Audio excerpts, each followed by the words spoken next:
Hello everyone and welcome to episode 239 of the Property Podcast. I'm Rob B, of course with Rob D, and this week we're looking at holding a successful viewing. At some point in your property journey, you're either going to let out or sell a property, so people are probably going to need to see it. That being the case, this is an episode that you need to listen to. Oh, and we get a little bit political too.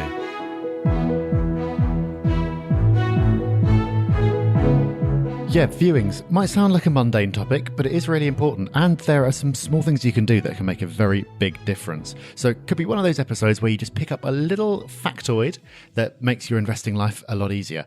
The politics coming up as well, and a handy resource of the week. But first, Rob, we need to acknowledge the fine work of our meetup leaders across the land, because we had our October meetups last week. We did, Rob, and you went all the way to the South Coast to Southampton. So how was it? It was great, thank you. Actually, I'm still here because in real life, it's the day afterwards. Yeah, it was fantastic. Really strong meetup. Big numbers down in Southampton. You might not have thought it, but it's one of the biggest. I think after London and perhaps Manchester, it's the biggest we've got.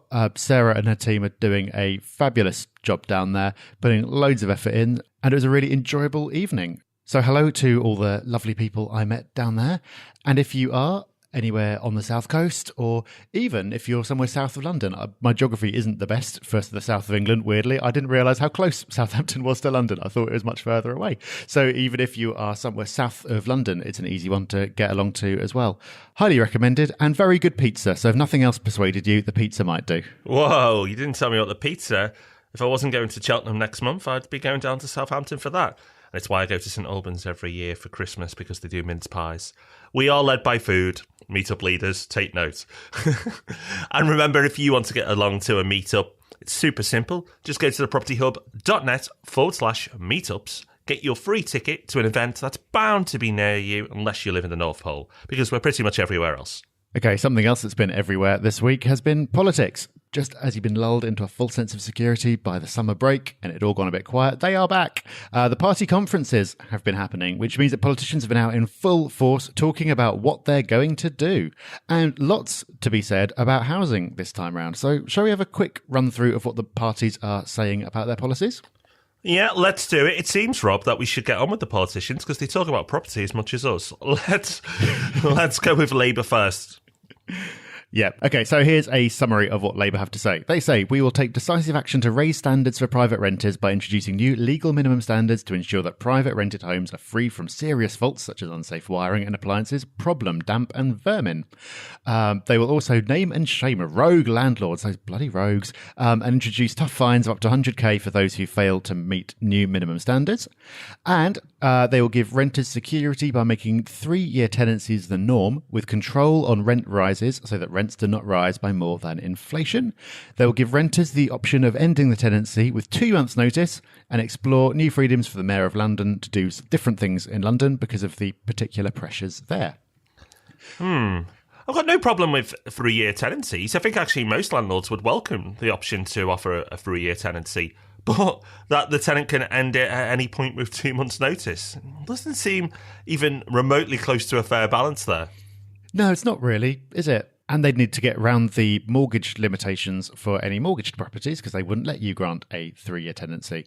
So that one doesn't seem entirely fair, but then nothing in there really to be too concerned about. If you look at the sort of the general Labour stance and some of the rhetoric, you think they're going to come out with something that landlords should be really afraid of. But actually, yes, there's talk about controlling rent rises. But as we talked about recently on the podcast when we were talking about Scotland, rent rises in line with inflation for the length of a tenancy. I can deal with that. Normally don't put my rents up at all. So that's absolutely fine.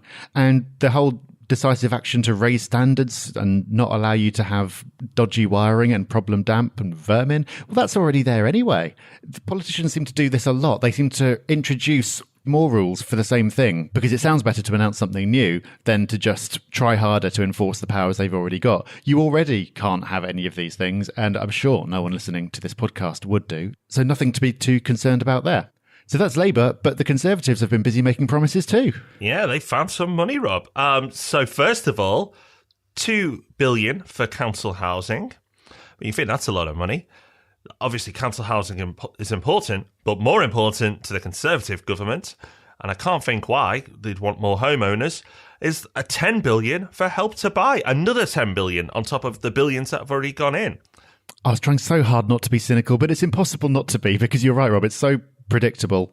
It's obvious they want more homeowners. There's no money, there's no magical money tree, but then suddenly there's an extra 10 billion. Where did that come from? So Help to Buy has been extended out to 2021, I think it is, whereas previously it was meant to end earlier. So one of the ingredients, perhaps, in that second part of the cycle, once we get past the wobble, who can say? At the very least, it's done my share prices in property no harm. But I'd rather have some sensible policies than my shares go up a bit. Moving on then into the rest of the policies. We'll make it mandatory for every landlord to be part of an ombudsman scheme, either directly or through a letting agent. Require all letting agents to be regulated in order to practice. Coming in on those two, absolutely, yeah, why not? It's no biggie there. I don't think many landlords would moan at that. It means we'll just have good landlords in the system. And letting agents, well, it's optional at the moment. Most do it. So why not get everyone to do it? It'll, again, just maybe weed out a few of the rubbish ones. Interesting, the next one. Little detail, though, as you'd expect. We create new incentives for landlords who offer longer tenancies. Working with the Treasury, we'll announce an autumn budget, a new set of incentives for landlords who offer tenancies of at least 12 months. Sounds interesting. We'll see what those incentives are, because they haven't been quick to offer incentives to landlords over the last few years. It's more been punishment. But we'll see in the autumn budget. And finally, we will consult on a judiciary on the case for a new housing court to streamline the current system. We'll explore whether a new housing court could improve existing court processes, reduce dependence on legal representation, and encourage arbitration, with benefits for both tenants and landlords. Yeah, so again, the devil's in the detail, but on the face of it, nothing particularly to worry about there. I like the sound of an incentive. At Yellow, all our tenancies by default are 12 months unless the tenant wants shorter. So all our landlords are in line for an incentive if that happens. The regulation we already kind of knew about on the letting agent side. And the housing court, again, you don't really know until they say more about it. It just sounds like a quick idea someone's had in time for the speech. But if it's done properly, then it seems entirely sensible, because it does take a really long time to evict. It's clogging up the court system for other cases. So you'd think that makes sense. So we will see. Yeah, we will see. I'm looking forward to seeing what these incentives are. Would it be nice if we got like a little hamper through every time we offered like a 12-month tenancy or something like that? Or a meerkat toy or something like that. Yeah, that'd be great.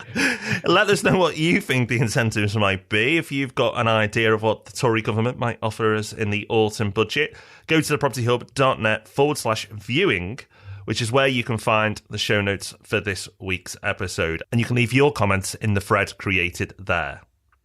All right, so that was a little mini topic. Now let's get on to our main topic this week, how to hold a successful viewing. So we're talking about this mainly from the point of view of renting a property, but the vast majority, in fact, I think all of it applies to sales as well. Obviously, you're renting out properties more often than you're selling them, but it works either way.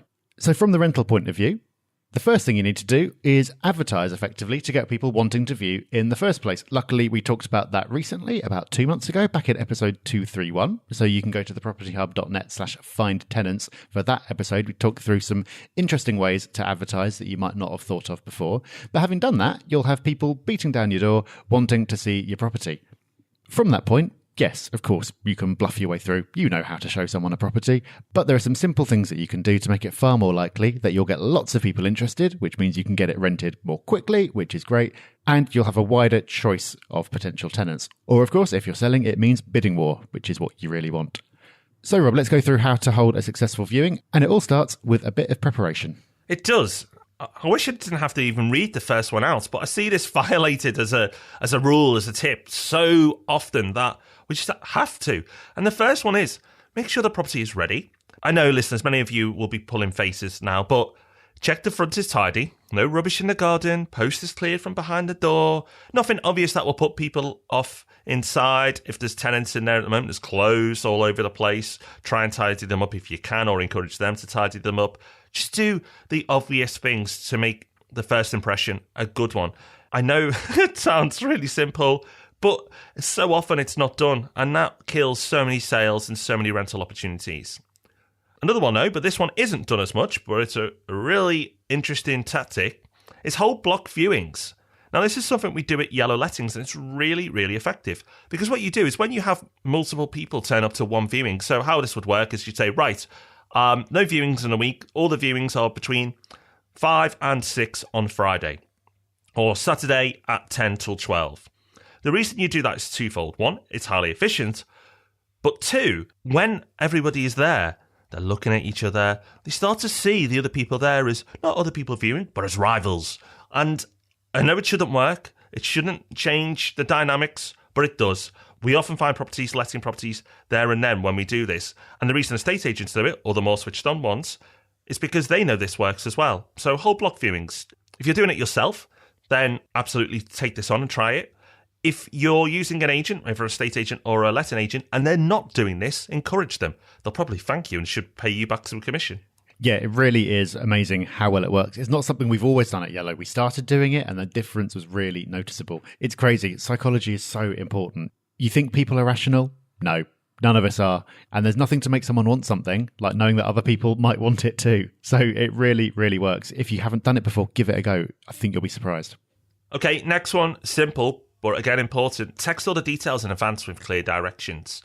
It's getting the person or the people, if there's multiple, coming to view prepared. It's just another mental trigger.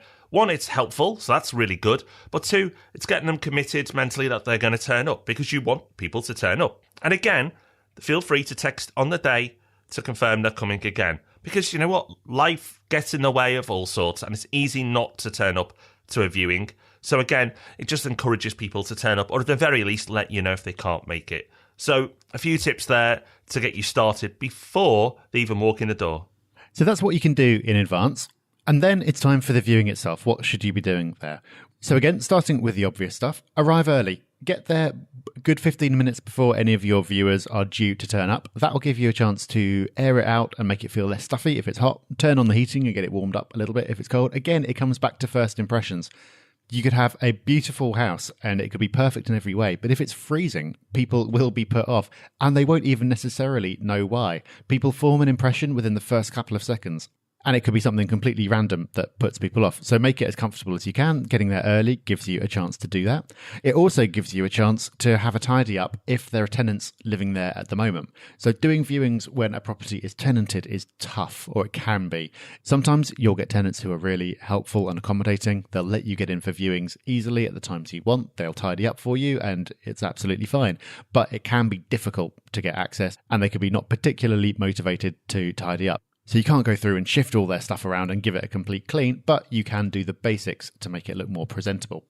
Then when your viewers turn up, again, you know how to interact with people, I'm sure you do, but there are some little things you can do that will help things out. So the first thing to do is to give them some space. You do not need to trail them around and explain which room is the kitchen. I think they'll figure out it's the one with the fridge and the cooker in it. So you don't need to be tailing them around. Give them some space. Something that the best estate agents do is always let the person viewing walk into the room first. Because if you, as agent or the person showing the round, go in first, you make the room look smaller. I'm not saying you're fat, I'm just saying it's something that happens. Also, when you are talking to them, make sure you tailor what you're saying to what they appear to be interested in. So you don't have to be a genius to detect what's relevant to people. If they turn up and they've got a small child with them, then they're probably going to be more interested in schools than they are in nightclubs. You can get a feel for what matters to them and pull out the relevant selling points. You've probably been in a situation, I know I have loads of times, when someone's trying to sell you something and you can just tell they're giving you the same old pitch that they give everyone and they're talking about all this stuff that you couldn't care less about. It's off-putting. So you don't have to talk loads, but when you do talk, make sure it's relevant to them. And then probably the most important thing of all, apart from the block viewings, is another really simple bit of sales. Actually, ask for the sale. Try to close the deal. If you can, close the deal there and then. Again, this is true for lettings and sales, but particularly lettings. People go cold very quickly. If you can, you want them to commit on the spot. So don't be afraid to actually ask.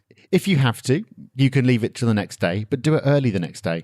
But you're far more likely to get the response you want if you do it there and then. If you leave it longer than the next morning, they'll probably not get back to you with feedback. And feedback's really helpful because it'll give you pointers for what you can improve next time. Yeah, I know a lot of people will find that uncomfortable asking for the sale to say, do you want it? So if you want to soften it a little, just say, what do you think? Towards the end. Now, if they're clearly enthusiastic, say, yeah, I love it, it's really nice, then it's not going to be so hard asking for them to commit. But if they go, yeah, it's quite nice, yeah, we'll have a think, then you don't need to ask because they've indicated to you already what they're likely to do, which is walk out the door and never speak to you again. If you want to soften that approach, just start with what you think, because you'll get some sort of feedback from that question alone. If you're a bit bolder, by all means, ask for the sale there and then.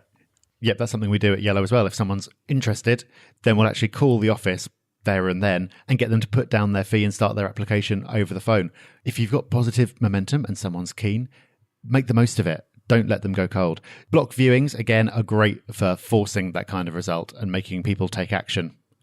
If you do those two things together, plus some of the other little tips we've talked about, I think you'll find you get your property let or sold pretty quickly. So as I said right at the beginning with the first point, most of this, not all of it, but most of it is common sense. But there's also sales in there too.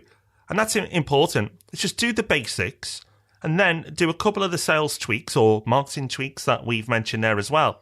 And you will find the success rate that you have, whether selling or renting your properties, go up dramatically. So I know sometimes you listen to podcasts, I do the same, where you go, oh, that's a good idea, and you don't implement them. If you are doing this, make sure you try a couple of those things. Maybe just take one, maybe block bookings. But try it, see how it goes, and let us know. The show notes this week at thepropertyhub.net/viewing. Right, resource of the week coming up, which is a spooky one because Rob put it in there, but we have both used this resource. And of course, we'll let you know what's coming up next week. But before we do, let's acknowledge these fine, outstanding people who've left us reviews. First one is Steve-O, and I'm going to assume he's Australian, even though he probably isn't. But Steve-O says, and I won't do the whole review in an accent, don't worry. This is an awesome podcast. I've listened to the first 40 or so, and now I'm working backwards from number 200. As a newcomer to buy-to-let, I'm about to make my first purchase, and the information in these podcasts has been invaluable. The information from these podcasts, along with the information from Rob Dix's books, Property Investment for Beginners, has helped me avoid a host of rookie mistakes that I would otherwise made. Very knowledgeable, very well presented. Can't believe it's free. And a slightly more formal name for the next one. This one's from Jay Phillips, and that's Jay the letter, not the name. Or it could be his name, or her name. Wow, having previously only ever used podcasts for entertainment, I thought I was being a bit mature for spending time in the car learning about investment. Now I've listened to every episode and I do feel fully re-educated in more control of my future. I bought my second buy-to-let because of Rob and Rob's fantastic strategies, did things so much more professionally than I could have possibly done otherwise. I also find myself wholeheartedly entertained, which is the last thing I was expecting. Their general work-life advice is also incredibly valuable. Now I have a virtual PA, and as a result I have a quality of life that I'd entirely lost due to being too busy. Thank you, Rob and Rob, for making my future brighter and making my long drives to work genuinely a pleasure.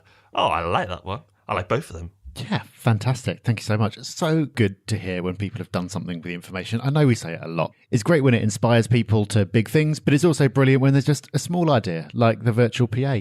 It's really nice to share that stuff and know that people have found it useful because we pick up so many little tips like that from other people and other podcasts as well. So good to keep the knowledge going around. So thank you so much to everyone who's left us a review. If you haven't done so yet, what are you waiting for? You'll get acknowledged on the show and be the envy of all your friends. Maybe, depending on who your friends are. But in any case, if you don't know how to leave a review, go to thepropertyhub.net/podcast and we'll show you how. Okay, Rob, so this resource of the week you put in, and we've both used, although we didn't know, and it's certainly a resource that will help you get out of a pickle. And it's one of those resources that probably everybody should have if you ever use a computer.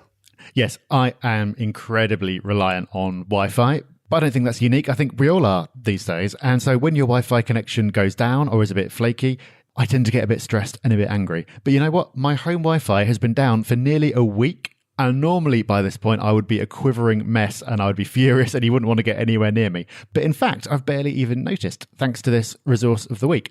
This is a little mobile Wi-Fi device. And Rob, I actually have no idea how to say the name of the company. Do you? No, so I'm not going to try. But it looks like Hawaii, but it's not. Hawaii? Yeah. Oh, there you go. I've done the bit where you embarrass yourself. They're a big company. They're absolutely huge. I've seen them in Reading as you drive past on the motorway.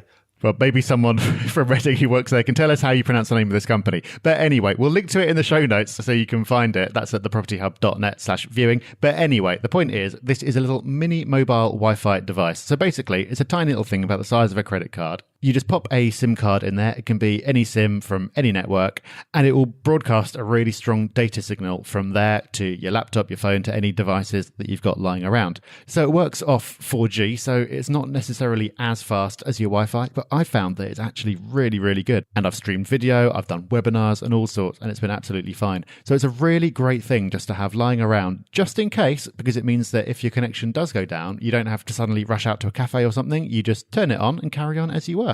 Yes, we use this device in the R&P property office as well because the internet is pretty important for work, I've found, and as you found as well, Rob.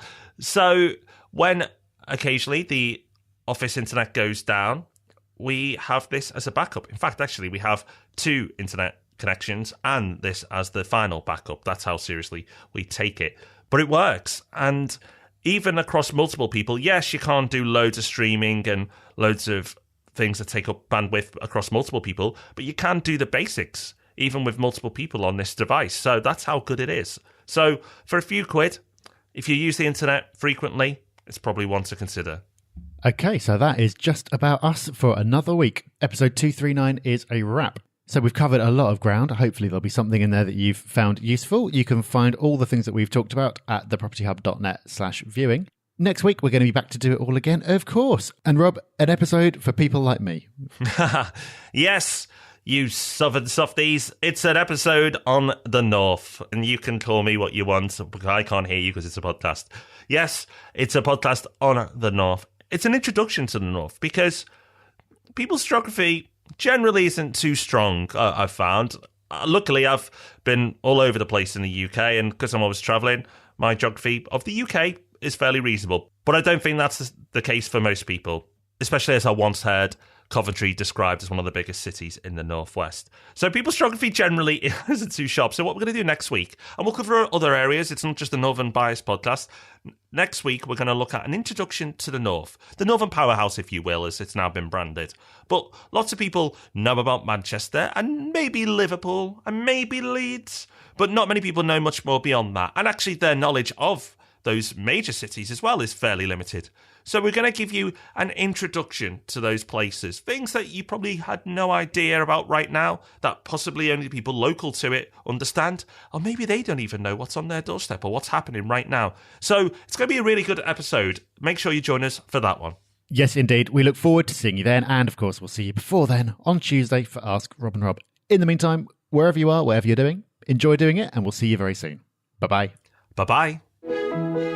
Thanks for listening to The Property Podcast. For show notes, all our past episodes, and to leave a review, go to thepropertyhub.net/podcast.